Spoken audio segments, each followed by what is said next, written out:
Hello everyone out there, my name is Wayne. And I'm Rebecca. And we are Your Bourbon Journey.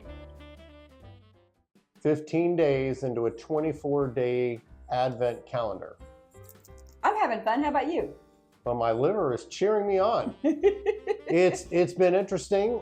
We've been lucky sometimes with some of the guesses here. Now I know there's a lot of blinds out there where people have sent stuff in, people have no clue. I think it's kind of cool, but I prefer the idea of maybe having a little bit of knowledge of what you're drinking to guess. And who knows, in the future we might do different. I don't know. But anyway, this is what we're doing now. And Rebecca, what is it we're doing now? Well, because we don't have a huge fan base to send us samples, maybe next year. So we pulled 24 samples from our bourbon room. Things that we feel are attainable for the most part. They're out there in the market. Some of them might be, we try not to pick things that were just impossible to get. And we're doing the tastings of them. So we put them in all these cute little bottles like everybody does doing a blind, and they were lettered and then they were mixed up and put into an Advent calendar. So we don't know the order, but we know that they're bourbon and rye and American single malt, but predominantly bourbon. And then it's either rye mash bill bourbon, a wheated mash bill bourbon, or a finished bourbon. So that's what we got going on. Anyway, we're going to go ahead and we're going to sniff this with our schnozy and let's see what we get. Wow, that's really different. It's sweet, and because what I'm thinking, it's probably a finished bourbon. I'm getting grapes. And I know we have a couple of finished bourbons that are finished in something wine related. Mm-hmm.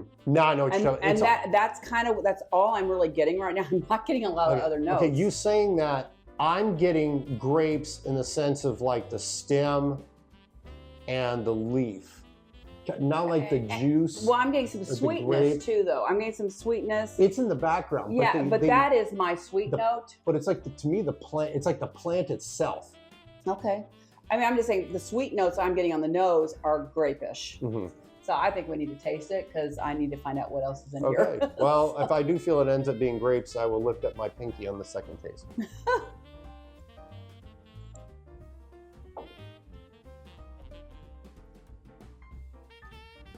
I'm going to do a Kentucky Chew on this one. I feel like I need to do. Sometimes that Kentucky Chew gets it in every piece of your mouth, every little nook and cranny, and the flavor is amplified. So I do think it's a bourbon. This is not a rye or an American single malt. And with these funky notes, I mean, I'm already kind of doing my initial guess. I think it's a finished bourbon. Mm-hmm. I'm still leaning towards some kind of wine finish. And we have a ton of wine finish stuff. This is familiar with something that I think I know what it is, because I'm thinking back to the Kentucky Bourbon Fest last year, not this current year, but previous year, and a story that we heard from Penelope. See, I'm going a different direction. Interesting. So I want you to I want to see if I can get you. I'm not going to say what I'm getting on this, but I want you to take another taste. And let's focus on the finish and see if you're getting what I'm getting on the finish. And I'm thinking feel. It's got a long finish. I'm getting nice wood notes on the finish. It finishes like a bourbon with one exception. I've got an effervescence. It's like it's interesting. I'm not getting that. I'm getting a popping. So we both have something in mind for what we think it is. But some of the other tasting notes, I mean, there are some caramel notes that is very reminiscent of a nice bourbon. And there's a little bit of cinnamon, maybe nutmeg on this, but it is married great with a certain wine. I know what you're thinking, and I know so do you want to share what you're thinking? Well, the one I'm thinking of is a Penelope that's in a rosé. Which is fantastic. The problem, go ahead. And I'm thinking it's the Starlight Distillery finished in champagne. And honestly, because they're both such light fruits, I mean, the rosé grape is light and the champagne grape is light. So this could be a toss-up. How old do you think this is? Or proof? Old age or proof? Are you getting anything on that? that might help us. Proof, I think, is above 105. 105 to 110. Yeah, I think it's 105, 110. I could go either way. I could agree with you or stay with what I'm saying. I think it's probably the 4 to 5 year range. I don't think it's super old. There's not a lot of tannins on this. The last couple tastings that I've done of this, I'm now getting what you talked about with the effervescent. The first couple I did not. And this, if it is the Starlight bottle, that's actually the big hook in it, because it begins like bourbon and it finishes like champagne. But it's definitely a wine finish. It is. I would bet money on we are correct that it is a wine finish. Let's check it out. Let's check it out. B is a. Oh, we're both wrong. Interesting. Oh, this will be fun then. We're both really wrong. Okay, well, we'll go. This is a wheated bourbon. That is really weird. Way off. Okay, this is a really weird wheated bourbon. But here's what we were correct on. It is 4 years old. Okay. And it's 105 proof. Okay, so I had this too. So we had the age and the proof. We knew it was a bourbon, but it's a wheated bourbon, not a finished bourbon. I gotta try it again. Okay. Because now we're so far off. Should we check the price? Then maybe we can guess from the price. All right. $89.99. I'm just stunned. I was getting so many grape notes and not getting those wheat bread notes that you normally get, right? Well, it's funny. I have an idea though. I don't. If it was about $90, 105, 4 years old, and it's a wheated bourbon, I'm gonna take one more sip, and I'm gonna make my new guess.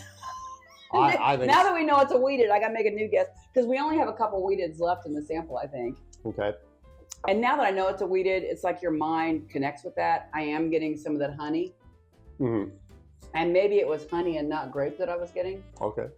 It's funny, I was getting grape plant, which I guess that transfers anyway. Well, yeah, so I'm gonna go, and it's something we mentioned in our video from the Louisville trip.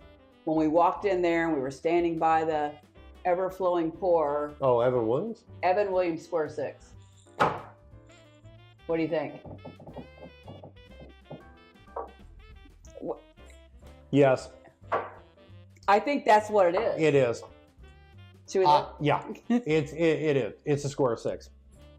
It is Evan Williams Square 6 wheated. So it took us a while to get there, and we were totally off base to start with, but that is fascinating to me. That is fascinating that this was Evan Williams Square 6. Yeah, And we went down this crazy path because I thought, sure, it was wine. I agree. We both did.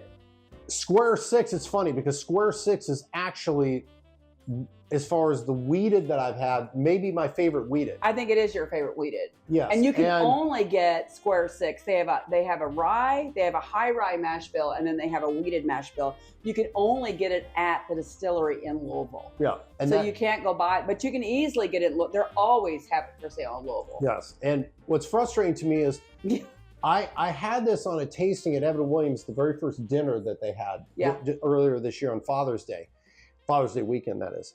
And it was paired with a 23-year-old, which we ended up buying later in the night. Yep. And they also had it with a 12-year-old Old Fitz. It was the anniversary edition of Old Fitzgerald. Yes. Yeah. And which we got later at the Bourbon Festival. Yes. I tasted all four. I bumped out the black right away, what was okay. I bumped out the Old Fitz next. And Square, to me, this was actually the best of the four that I had. Yeah, the 23-year-old is terrific, but you've got to be in the mood for that much age. Uh-huh. It's a mood thing, right? If you want something with a lot of wood, and they do it it's still got a lot of caramel notes in it. So their 23-year-old is fantastic.